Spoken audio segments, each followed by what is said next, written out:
everyone, welcome to another lecture of quantum mechanics.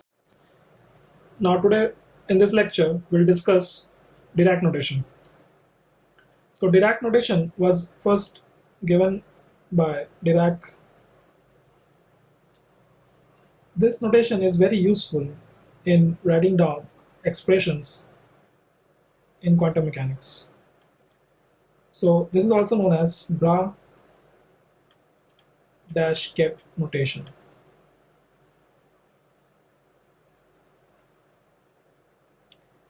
Now we'll just look at the notations. How does it look like? This is the ket. This is called the ket vector. This is called the ket vector, and this it's between this a straight line and an angular bracket. Okay, and this one is the label.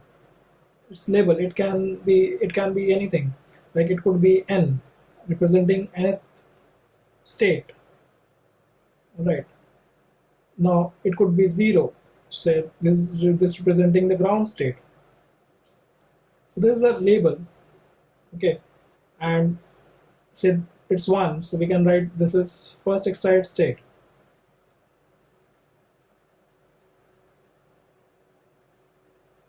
So this ket vector has a matrix representation.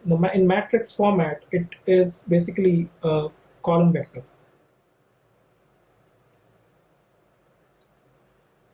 Matrix representation of ket vector. Right. So this is basically a column vector. Column matrix. Not a vector. Column matrix, or even sometimes it's also called a column vector. All right. So this could be written as this size. Say this is we do not know the dimension of the vector space which it belongs to. Say this could be A1, A2, A3, and so on. All right. So if we have a two-level quantum system, for two-level quantum system where there are two states possible, okay, that in that case we can write down where there are two level means there are two states available, two energy states and a eigenstates available. So we can write this as A1, A2. Okay, so these are the this is how we represent a ket vector in matrix representation. Now going to the other representation, which is the Bra vector. Right. So the representation of similarly the same. This is the label. This is the label, and it's the angular bracket is in other direction as to that of ket vector, and there's a straight line. So these are the labels, and the matrix representation of this becomes the matrix representation of a Bra vector is basically a row matrix, or a row vector, row matrix, or we can say a row vector. Okay, so this is what we write like this. The Bra vector can be written like this. We'll see why. This is A1 star, A2 star, and so on. So we had taken this side. We are taking this notation in such a way that if we take this one as the side, the ket vector, this will be the Bra vector. Okay. Now, how are these two related? The Bra vector and the ket vector. You take a dagger, you take a Hermitian adjoint of a ket vector, you get a Bra vector.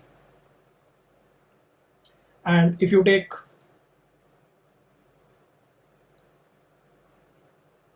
Hermitian adjoint of a Bra vector, you get a ket vector. Okay, so just note this down. All right, so that is why when we took a dagger of this matrix, the transpose it transposed it to this format. Okay, so this is a row vector, this is a column vector. Okay, so that's why, and these A1, A2 are scalar constants. A1, A2 are scalar constant, it could be complex numbers. So after applying the dagger, we get star, like conjugate of each of them. All right. So hence the notation.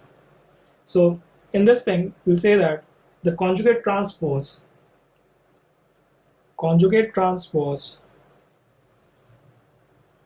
or Hermitian adjoint